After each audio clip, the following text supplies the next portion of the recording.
En el marco del Día Internacional de la Eliminación de la Violencia contra la Mujer, el gobierno realizó hoy un balance de las políticas de género realizadas en la presente administración. Además, se relanzó la campaña Una ley en el nombre de todas, destinada a dar a conocer la ley integral aprobada durante 2024. Para hablar de estos temas, estamos con la ministra de la Mujer y Equidad de Género, Antonia Orellana. Ministra, gracias por acompañarnos, bienvenida. Muchas gracias a ustedes por la invitación, como siempre. A ver, balance, y lo mencionaban durante la mañana en este punto de prensa, de la ley integral. ¿Cómo ha sido evaluada y qué impacto real ha tenido para reducir lo que es la violencia contra la mujer, contra las mujeres? Los distintos tipos de violencia, recordemos. Bueno, en primer lugar, cabe recordar que esta ley, desde nuestra perspectiva y luego de 7 años de tramitación, es una ley que marca un punto de inflexión en la estrategia que hemos tenido como Estado, como país, respecto a la violencia contra las mujeres.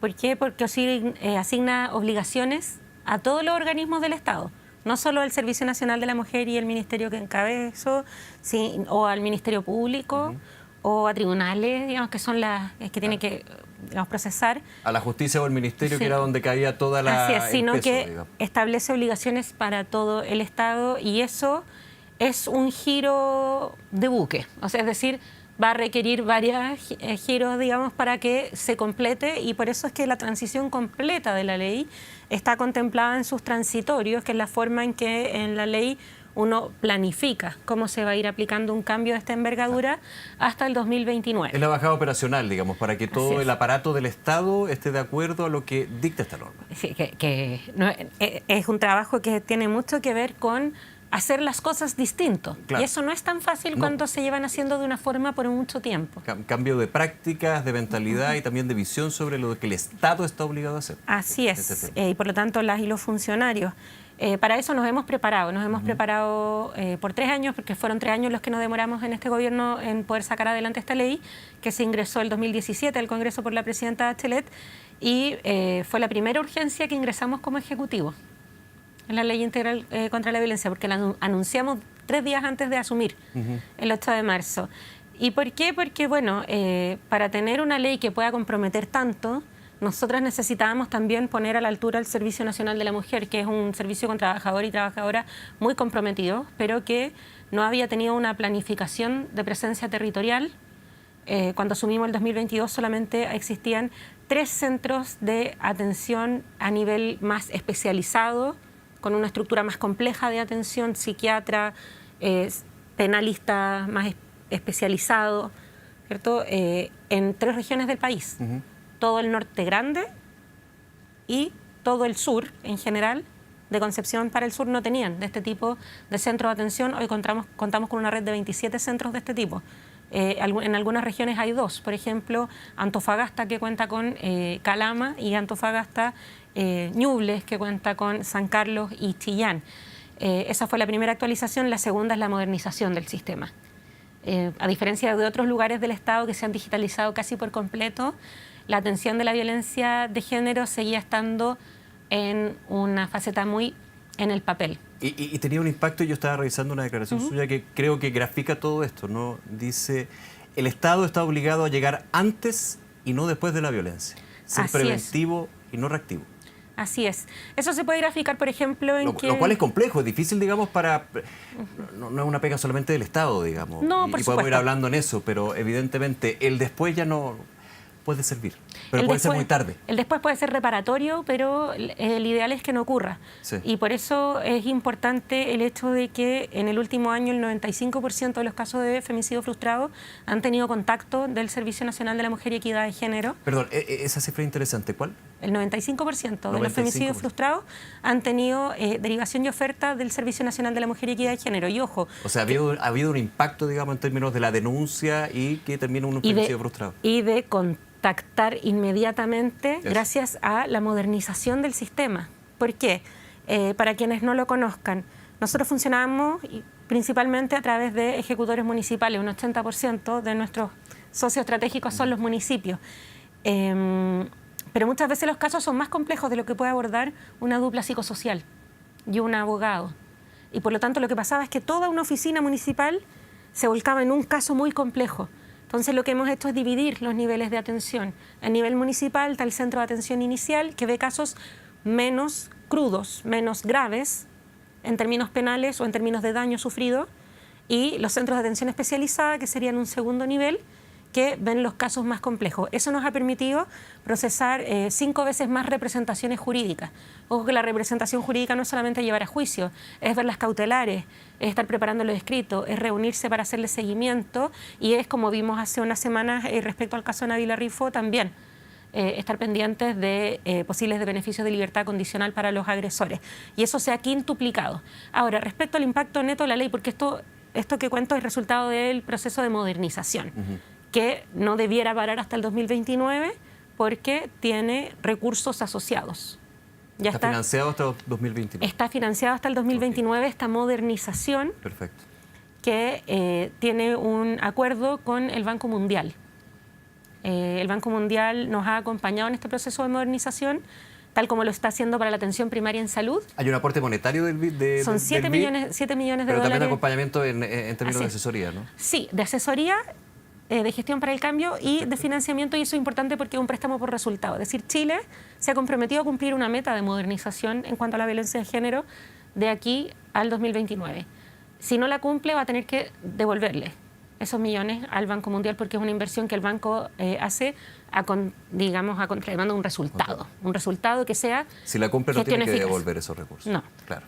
Que ese es el incentivo, además, digamos, el mayor incentivo es el tema de ir erradicando la violencia contra la mujer. Luego, de una forma muy simple, cuando llegamos al 2022, como decía, había funcionarios muy comprometidos, pero la verdad es que el sistema no daba para que, por ejemplo, si una mujer se cambiaba de casa, se iba. Hoy día estuve con el equipo de Estación Central, ahí en el famoso callejón de las guetos verticales. Si una mujer se cambiaba de casa y se iba a otra comuna y le volvía a suceder otra situación de violencia, el Cernamec no tenía cómo saber, a menos que ella misma lo informara. El sistema no sabía dónde estaba ella. No podía hacer seguimiento. No podía hacer seguimiento porque no estaba conectado, no tenía la tecnología suficiente. Y eso nos permite hoy tener precisamente la capacidad de llegar antes, darnos cuenta de cosas, o desde la perspectiva más básica, que el tiempo tan preciado de atención sea de atención, sea de acogida, sea de intervención y orientación, y no de buscar datos que están en algún lugar del Estado. Entonces estamos aplicando la misma lógica que ocupamos para la ley Papito Corazón. Es decir, estos datos que están disponibles en la Comisión para el Mercado Financiero, en la Tesorería, se ponen a disposición del pago de pensión de alimentos, en este caso los datos de los servicios públicos al servicio de tener una gestión eficaz de protección social para las víctimas. Son datos que están digitalizados, por lo cual son más accesibles en términos de tiempo también. Es más eficiente la búsqueda de ese dato. Y permite levantar alerta. Y cruzar ese dato. Por ejemplo, lo he comentado, tenemos casos de femicidios frustrados o lesiones graves en que, por ser una localidad pequeña, el colegio de los niños y niñas está en el perímetro de exclusión del alejamiento. Perfecto. Donde vive el agresor está dentro del perímetro del colegio, cerca, y por lo tanto la víctima está expuesta. Esos datos los podemos ver si cruzamos y tenemos acceso a los datos de educación de los niños, los hijos de la víctima. Ese es el tipo de gestiones que permite, que evitan revictimización. Y desde el año pasado, ¿qué tenemos? Tenemos varios resultados que tienen que ver con atenciones de más de 13.000 atenciones psicosociales y jurídicas en los centros de atención especializada, 774 representaciones jurídicas en distintos trámites. También más de 17.000 instancias de control de cautelares, que es una novedad de la ley, a propósito de las cautelares de protección para las víctimas y de alejamiento para los agresores. Claro. Hemos creado una figura en el tribunal. Es el tribunal que dicta también la orden de alejamiento, la que debe supervisar que esta cumpla. Esta no puede depender de que la víctima sea la que avise. Claro, el problema era que si había una orden de alejamiento, la víctima tenía que avisar, o si no, digamos que era una orden vacía, digamos. Así es. Y también, muy importante en esta ley para nosotros, es la inclusión de niños, niñas y adolescentes como víctimas y no solo como testigos. ¿En qué se trata eso? Explícame un poquito. En primer lugar, lo puedo ejemplificar en dos niveles. Uno, respecto a la seguridad de la víctima primaria, que es la mujer, y en segundo lugar, respecto a la afectación para niños, niñas y adolescentes. Cuando a una mujer que hemos difundido públicamente denuncia, tienes un Estado que te apoya, le dicen, usted está en tan grave riesgo que yo le voy a poner una orden de alejamiento para su protección. Pero al mismo tiempo, otro tribunal del mismo Estado le dice, pero una vez a la semana usted no va a estar en riesgo. Y de hecho, no solamente tiene que ver a su agresor. Okay. El Tribunal de Familia cuando hace la visita, digamos, del padre en cuestión. Y ojo, porque acá se dicen muchas cosas en TikTok. No se pierde la patria potestad, esos son otros procesos. Pero mientras no se resuelva el caso de violencia y la cautelar, porque si estamos con una cautelar es porque hay un nivel de riesgo grave, y el mismo tribunal lo estima así. Así es. Entonces se suspende la relación directa regular, las visitas, para que no tengamos estas cautelares con chicle. Porque los niños, y ahí sigo el punto, los niños también son víctimas. Así es, y ahí vamos a un punto que yo creo que es clave y que tiene que ver con cómo avanzamos. Porque esta oportunidad que significa esta ley, que hemos dejado aprobada, desarrollada, pero no implementada en su totalidad, es una oportunidad en la medida que el Estado gira hacia esta nueva forma de atención, pero también que nos damos la oportunidad como país de considerar esta pregunta incómoda, que es un poco incómoda, que es que ¿qué hace que la mayoría de los agresores, de acuerdo a los datos, crecieron en entornos donde se vivía violencia? Y otra conversación incómoda, la mayoría de las víctimas también. Y por lo tanto, si hoy acogemos a esa infancia, la protegemos, le decimos que no es normal, que no está bien, que merecen ser protegidos de la violencia, también nos damos una oportunidad como país a no estar diciendo no hemos aumentado las cifras de femicidio, porque no han aumentado las cifras de femicidio, son inaceptables en la cifra que están, por supuesto, pero no hemos logrado bajarla. Y eso es porque tenemos traspasos de generación en generación de estos ciclos de violencia. De repente, conversando con las mujeres que se atienden en nuestros centros, podemos llegar hasta la tatarabuela. Sí, claro. Hay un círculo, una repetición, digamos, una de actos, de actitudes y delitos en este caso. Sí, entonces nos estamos dando la oportunidad también de cortar ese ciclo y yo creo que eso es algo que evidentemente no va a tener resultados en 2 años, pero la apuesta es entonces a este giro con una integralidad del Estado, con acciones coordinadas entre los distintos poderes y con una mirada que incluya más factores como la niñez. Ministra, otro punto de la ley, y también se menciona y se destaca en el balance, es la tipificación de nuevos delitos que antes pensábamos que no eran delitos, pero con la masificación de la tecnología y las redes sociales, sí, ya hay que darle un marco normativo para ser sancionado y para también tener la prevención de esto. Me refiero a la difusión de sin consentimiento de imágenes o videos íntimos. ¿Cómo ha ido también esto? Porque es también en un terreno que es súper amplio. Lo que son las redes sociales, lo digital, el derecho a, que tiene uno por sobre otro. Bueno, también hay preguntas incómodas, me imagino ahí. Hay muchas. A ver, en primer lugar, hay un punto muy importante. La difusión de imágenes, el almacenamiento, difusión y envío y producción, sea por inteligencia artificial o por registro real, de imágenes de connotación sexual de menores de edad, siempre es un delito. Eso no hay ninguna pregunta. No hay, esto ya, no hay que preguntar. No lo cambiamos, pero hay que recordarlo porque le está pasando, nos llegan muchas consultas de menores de edad.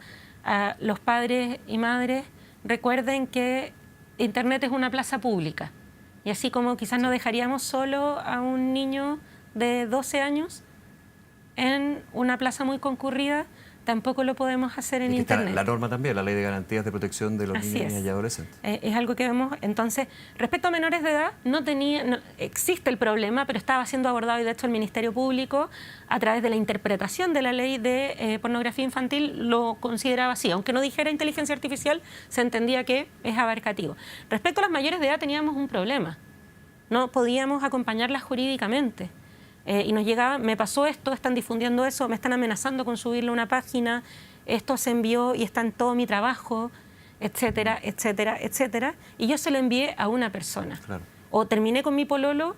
Porque es el argumento del consentimiento. Sí. Yo se lo envié a tal persona, pero solamente a esa persona. Pero sí el argumento llegaba a tener validez en ese sentido, porque en el acto inicial efectivamente hubo un consentimiento de entregar esa imagen. Claro, y evidentemente eso tiene que ver con la tecnología y la posibilidad de expansión incluso mundial que puede tener una imagen. Sí, claro. Y la afectación que eso produce, así como la potencialidad de la inteligencia artificial generativa de crear deepfakes. Entonces, ¿qué es lo que avanzamos en la ley integral? La difusión no consentida de imágenes íntimas obtenidas con consentimiento es un delito.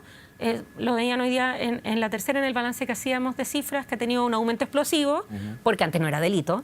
Claro. Probablemente vaya a seguir subiendo hasta que se estabilice, pero porque ahora hay persecución, lo podemos perseguir. Y queremos seguir avanzando. Tenemos ahí el compromiso de la senadora Paulina Núñez, de Renovación Nacional en la Comisión de Constitución, porque esto es el primer reconocimiento, pero estamos buscando una regulación más integral respecto a la violencia digital, que está ahora en la Comisión de Constitución. Ya, déjeme volver a ese punto que creo que es interesante. Una imagen de contenido explícito creado a través de inteligencia artificial, es decir, no real, pero sí que pareciera real completamente, ¿cae también en esa categoría?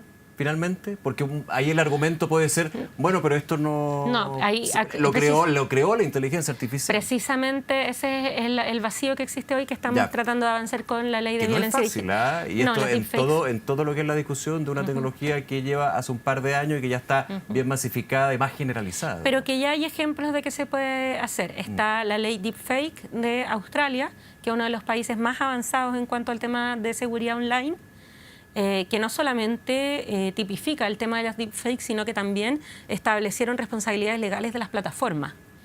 Está también la Take It Down Act de Estados Unidos. Yo tuve el privilegio de conocer hace unas pocas semanas a Brice Liu, que es una joven que era ejecutiva de Silicon Valley, de una gran empresa de tecnología, y que le pasó que le crearon deepfake de porno. Y ella creó esta campaña que logró el apoyo de los republicanos y los demócratas en Estados Unidos, y hoy es una ley que es la obligación también de bajar por parte de las plataformas. Entonces, es un debate contingente, esperamos abordarlo en la ley de violencia digital, pero la primera manifestación ya al menos ya está contemplada en la ley integral y se está usando, se está denunciando y se está persiguiendo. Hay pasos, hay un avance. Hay pasos avanzados. Y por último, que yo creo que de las menos conocidas, pero pucha, ¿qué pasa? Que es la violencia ginecobstétrica. Si yo digo violencia ginecobstétrica en las actividades en terreno, me quedan mirando como otra palabra rara, ¿cierto? De quienes trabajan pero no para quienes la han vivido cuando le explican. Pero cuando explicamos que es decir, que el maltrato en la atención ginecobstétrica no es normal, que el hacerle procedimientos como la episiotomía sin evidencia, sin necesidad, ocurre, que hay maniobras que ya no se usan, ahí las manos se levantan masivamente. Y de hecho en nuestra encuesta nacional de violencia contra las mujeres preguntamos por primera vez el año pasado, y primera vez que se pregunta, más de un 30% de las mujeres, que es una encuesta representativa a nivel nacional, respondieron que sí la habían sufrido. Sí, claro. Ministra, nos quedan unos minutitos. Voy a ir bien rápido. Ha sido muy interesante ir parte por parte en este balance de la ley y en lo que se conmemora y se recuerda el día de hoy, digamos. Finalmente, el Consejo Nacional de Televisión va a emitir la campaña de la ley integral, la ley que tiene nombre, que ya va a denunciar, porque esa es la gracia. Ustedes dan el capítulo por cerrado porque aquí el argumento del Consejo era que en este periodo electoral de alguna manera como que no cabe dentro de... Finalmente se va. Hay un consejo extraordinario, una sesión especial. ¿Y cuál es la evaluación ahí? Bueno, fueron muy críticos ustedes, de hecho. Agradecemos que se hayan acogido nuestros argumentos, que no son argumentos, digamos, cualquiera, son argumentos de derecho. El Consejo Nacional de Televisión es el regulador autónomo de un bien nacional de uso público, que es el espacio radioeléctrico. Y desde su creación, ¿cierto?, autoriza a que campañas de interés público se emitan. ¿Pero se podía mezclar con el ámbito electoral? ¿Con las campañas electorales? Esa es una consideración con la que nosotras no coincidimos. Y que por eso junto a la ministra Vallejo ingresamos un recurso de reposición para pedirles que reconsideraran. ¿Por qué? Primero por los hechos. De hecho, por eso también la ex vocera de gobierno de Sebastián Piñera, Cecilia Pérez, que le tocó hacer la misma solicitud porque esta campaña se hace todos los 25 de noviembre, decía que esperaba que reconsideraran. Es porque la verdad esta campaña el año pasado hicimos la campaña No la hagas viral y nos tocó en medio de la campaña municipal. Claro. El año 2023 la campaña anual de prevención Lleguemos a Cero. Ya, o sea, no el argumento, pero ya se reconsidera y se emite. Nos tocó el plebiscito. Y, no sé, han habido elecciones todos los años. El 25, no, pero el 25 de noviembre suele coincidir. Es de hecho, en la fecha... Con segundas vueltas, tocó en Bachelet, en Piñera. Entonces, esto siempre se ha mezclado, pero no se ha mezclado con contingencia, porque creo que ahí hay una pregunta que se abre que, menos mal se cerró, que es que la verdad yo no creo que haya candidatos que estén a favor de la violencia de género, y acá estamos hablando de una ley de la República ya aprobada y en implementación, no un tema digamos, de que se debata al aire. Sí. Ahora sí, en un segundo, lo último. ¿Se rechaza la acusación constitucional contra el exministro de Energía, Diego Pardo? ¿Su impresión al respecto? Bueno, yo agradezco el que se haya reconocido que críticas aparte respecto a la gestión, una acusación constitucional se trata sobre si se vulneró o no la Constitución. Y por lo tanto el Senado ya emitió ahí su decisión. No se vulneró. Ministra Antonia Orellana, nuevamente gracias por acompañarnos. Muchas gracias a ustedes. Que esté muy bien, hasta luego.